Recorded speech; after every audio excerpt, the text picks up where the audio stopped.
Hey everybody, thanks for joining. This is Michael Milano with M&M Bay Area Compass Real Estate. And today I am so stoked to have my good buddy, one of my most favorite people in the profession, Jeremy Forcier, here to talk about what he does. A little bit about Jeremy. He is my go-to lender, has been for about 5 years. He works at Cross Country Mortgage.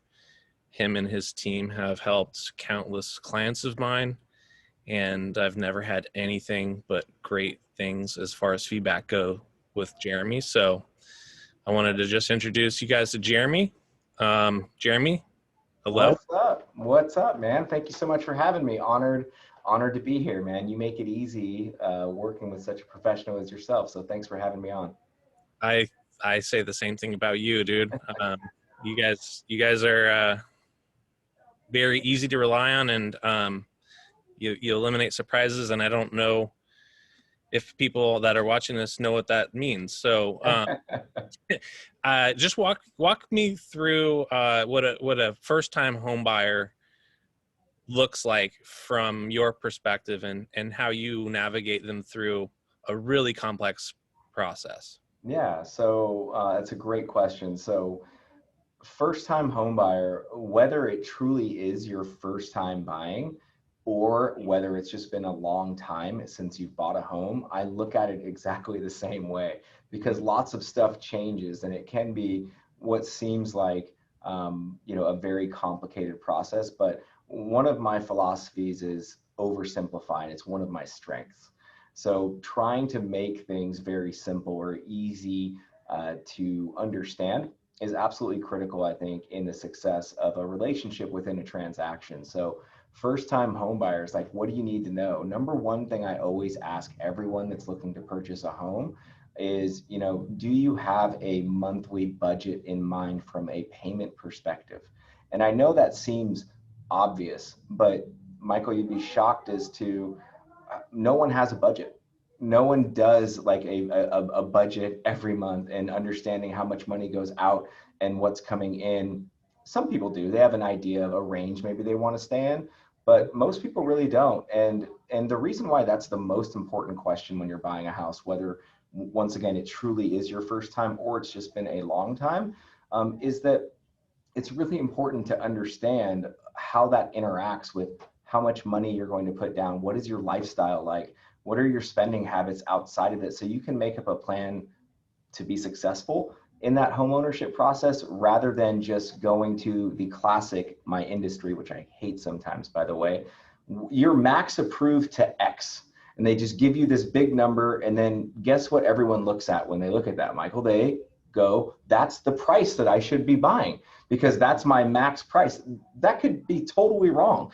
Like that just, you can qualify people two different ways. So I think the most important thing with first time home buyers specifically is to make sure that you walk through a process of some fiscal literacy, which we're not trained in America and we're not taught in America as far as budgeting goes. And how does that really interact with my mortgage payment and what's comfortable versus what you qualify for? Mm-hmm. Interesting. So that's the beginning of the conversation with a first time home buyer. Yeah. Um, what would be the next step for them? So they've I got mean, their monthly amount that they'd like to spend. yeah. Um, there's so much that goes into a loan. Um, how do you walk them through the next few steps? Well, it simply, of course, try to at least, is if we know what a payment range is, that will usually determine the price range that you're looking at in combination with whatever the down payment is going to be. So I'd say the second step is figuring out how much money should I put down on the house? And that's usually a very large part of the conversation that you're having with someone buying a house for the first time. And the reality is that there's not a right or wrong answer. So this is where it can be laborious sometimes for someone to try to figure out because they're looking to you as a professional to say, well, how much money should I put down? Well, that's subjective. I always think that anyone looking to buy a house for the first time should put the least amount down that gets them into a comfortable payment. So I'm Hmm. going to say that again, the least amount down that gets them into a comfortable payment. Now, for some people, that might be putting 30% down based on the house that they're looking at, right? For some people, they might have 20% to put down, but I show them with 10 and 15% down, you're actually in your budget range. And why don't you keep that cash that's additional? So the right answer always of figuring out how much money you should put down is always going to be the intersection of where do you want to keep your monthly payments and what is the purchase price. And though the intersection of those two things will usually tell you that's the next step of figuring out how much money that you actually need to put down to purchase a house. Yep, for sure. And then there's a few caveats to what you do too, as far as like making sure someone is even qualified to buy, right? So, Yeah. what are the things that a buyer should be on the lookout for when they are trying to figure out if they're qualified or not? Yeah. So I'd say qualification comes down to a handful of things, right? It's cash, it's collateral, which is the actual house, it's employment and type of employment, and debt. Okay, so whenever you're looking at those four items and how they interact with each other, it's really important to understand what type of employment does the person have. After you've established a monthly budget range and you've established you have X amount of dollars and you're trying to figure out what price range you want to be in, employment is really the most critical step. And the reason why it's so important is that different types of employment are qualified in different ways. And I'll give you a few examples, right? So Okay. if you are a W-2 salaried employee, not hourly, but salaried employee, you could technically be on the job for 3 weeks or 2 weeks and get approved because it's a guaranteed salary where taxes are taken out. You can't write stuff off of your taxes. And it's actually a pretty simple process. Well, when you go into someone who is not self-employed still and is W-2, but they're hourly, you have to know what compromises, comprises of your total earnings. Is it overtime? Is it just hourly and hours worked? How many hours have you worked over a 6-month time frame so that you can average things? Is there bonus income? Because whenever you're getting into those realms, and lots of companies these days, have pretty good bonus and or commission perks. You have to average that stuff out over a 2-year time frame when you're receiving bonus income or you're receiving any type of commission income. So it becomes not as straightforward. So if someone says I make $150,000 a year and you get their pay stubs and you see that 78,000 of that has been commission income this year, you have to compare that to last year as well so that you get an effective income. And that's where I think a lot of frustrations can happen for not only first time home buyers, but anyone qualifying, is that we think in the now always. Right. As human beings, we think like, oh, I made 20 grand last month. That's what I make. Right. And we don't, which is true. But when you're going to get a loan, there are more components into it because we have to make sure that this person has the ability to repay. Hmm. Right. So that's something you'll hear about a lot in loans, the ability to repay. So it's really important to work with someone, whether it's me or anyone, that is asking those types of questions. How are you compensated? Hmm. Right? What makes up your monthly income? Is it just salary? Is it overtime? Do you have bonus income? Is that bonus guaranteed? Where we live specifically in this area, we have lots of people with restricted stock option income because they work for big tech companies, right? That's great. I'm a RSU income expert, but it doesn't mean you can just use it all. We have to look at a vesting schedule. Is it going to continue? And so there's lots of little things that go into qualifying depending on what type of employment you have. And that usually takes the most amount of time. Biggest mistake I see mortgage professionals make, they don't ask those questions. They wait until someone finds a house. They get all the information and then try to figure it out. They cross their fingers and go, oh, this is going to work out. When you really can get all of that information up front, it might take you a few more days to get pre-approved.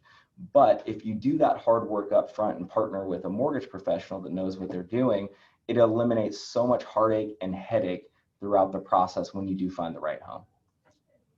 Yeah, I mean, I've almost forgot what that's like, but until I found you guys, that wasn't out of like what could happen and did happen. Um, so that's why I work with you guys. It happens a lot. I don't believe in getting lucky when you're buying a house because if you There's a little believe, bit of luck, right? Like yeah. if they get to work with you. Oh, that's you're honestly you're too kind, man. But it's like I want to eliminate as many speed bumps that you know could become speed bumps up front. Hmm. So that's really the key. I will tell you another thing that's coming up a lot, and it's something that I'm trying to do a better job of communicating with clients up front now as well. Because something seems obvious to me, or here, let me click this off. Sorry about that. Because something seems obvious to me, and I do this all the time, doesn't mean nothing is obvious to anyone Right. who's getting a loan. They don't know. And we've had a number of people in the last few months, I mean, literally quit their job right before we're going to close on the home loan, right? And they're like, oh, I have all these other opportunities, you know? And so if anyone is watching this and you want to buy a house, just buy your house first. And then you can explore all those opportunities you want after. But you absolutely need to be gainfully employed to close on a home in 2020. Yeah. Talk about we're doing a Zoom interview. Otherwise, we'd be doing this in person. Yeah. Are in quarantine times. What's the market been like for you? Oh my gosh, it's crazy. That's just the honest to goodness truth in a good way.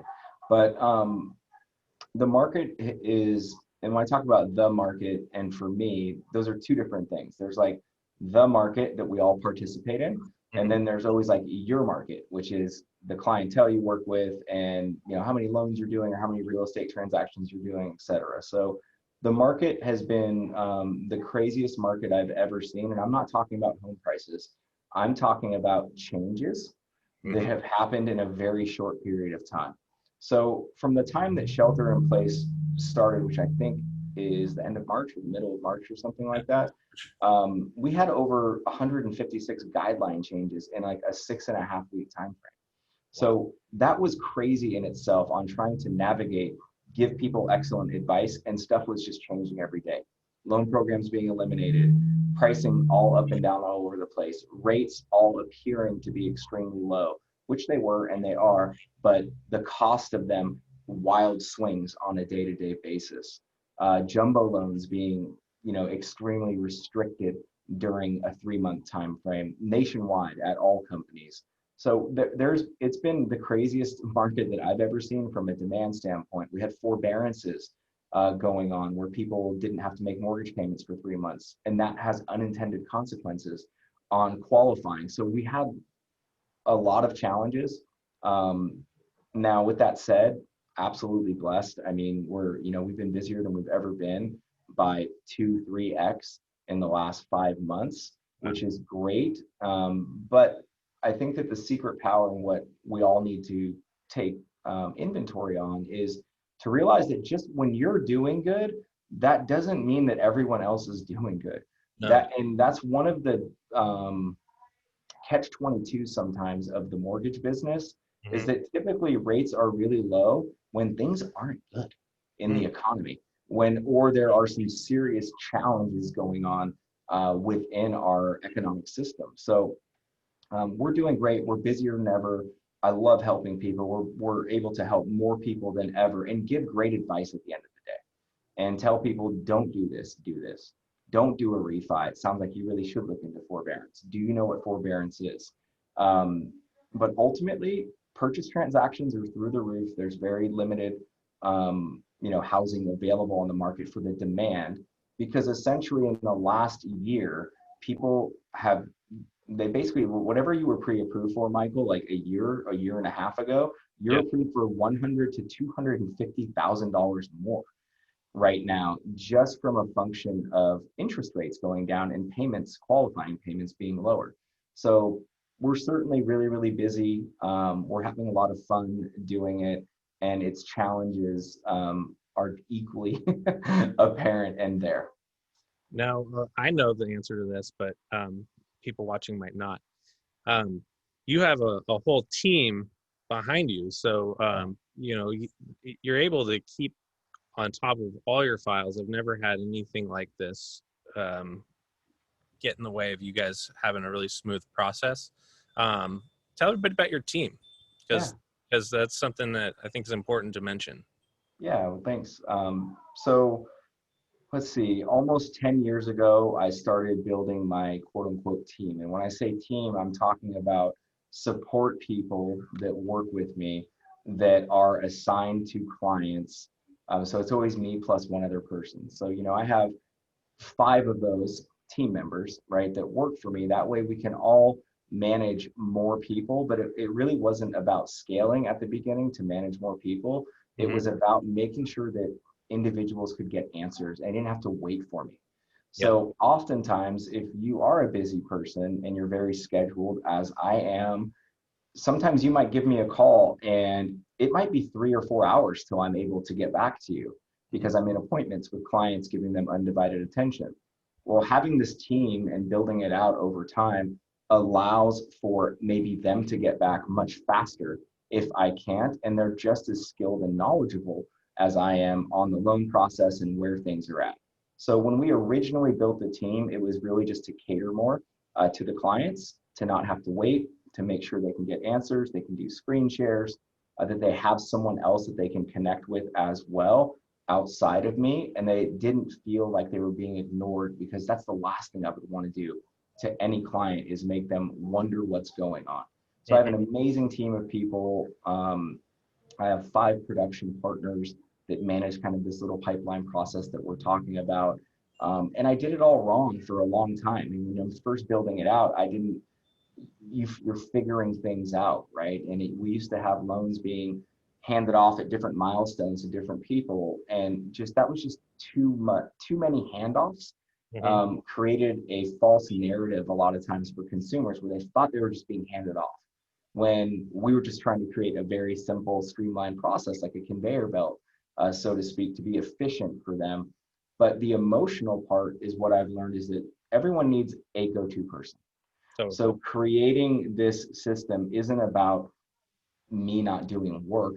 I'm working more than I ever have in my entire life. It's really about making sure there is a go-to person, that communication stays streamlined, and that everyone has someone that they can go to with any questions at any time. and I can speak to that as being true. So everybody that you've ever had helping my clients out, gold stars.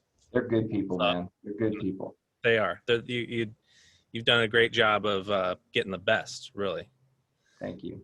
which is a testament to you guys. They're all better than me. That's the truth. So I can't take the credit. They're awesome. I mean, they're everything. They're part of my family. So it's really, really nice to be able to work with a group of people that you can pour into, see them grow as humans, and have like a really positive effect on your business as well. Totally. Before we go, do you have any words of wisdom to share to anybody that's thinking about making a move? Yeah. Um, I'd say the number one thing for me is start when you're not ready. That would literally be my best piece of advice that I could ever give anyone, is that don't wait till you think you're ready to start something. Start before that. Um, People, humans, me included, all of us in general, are wired to be nervous about maybe being declined for something, or maybe being told something they don't want to hear. It's a partnership when you're looking into buying a house. And the earlier you start, the better. If you think you might want to buy in a year or 2 years, this would be the time to figure out, where do I stand right now? And are there any things I have to do to get to where I want to be, whether that's in 3 months, 6 months, 9 months, 2.5 years, whatever that time frame is. Engage with a professional that's willing to take the time now and invest the time now to put you on a really clear path. That would be the number one piece of advice that I could give that would eliminate an immense amount of stress on the individual thinking they want to buy a house. Is start now. Don't wait. There's no commitments. It doesn't cost anything. And you get great advice, and then you'll be ready when you need to pull the trigger on a house that you are interested in, and you'll be in the driver's seat. Love it. Love that advice. That's very true. Well, thank you, Jeremy. And thanks for everybody for tuning in again. Jeremy Forcier with Cross Country Mortgage and Michael Milano with M&M Team Bay Area with Compass Real Estate. So I really appreciate your time, Jeremy, and looking forward to working Yeah, again very soon. absolutely, man. Love you as well. Thank you so much for having me. And if any of you guys have any questions, Michael will tell you how to get a hold of me. I'd be honored to chat with you. So have a great day. See ya.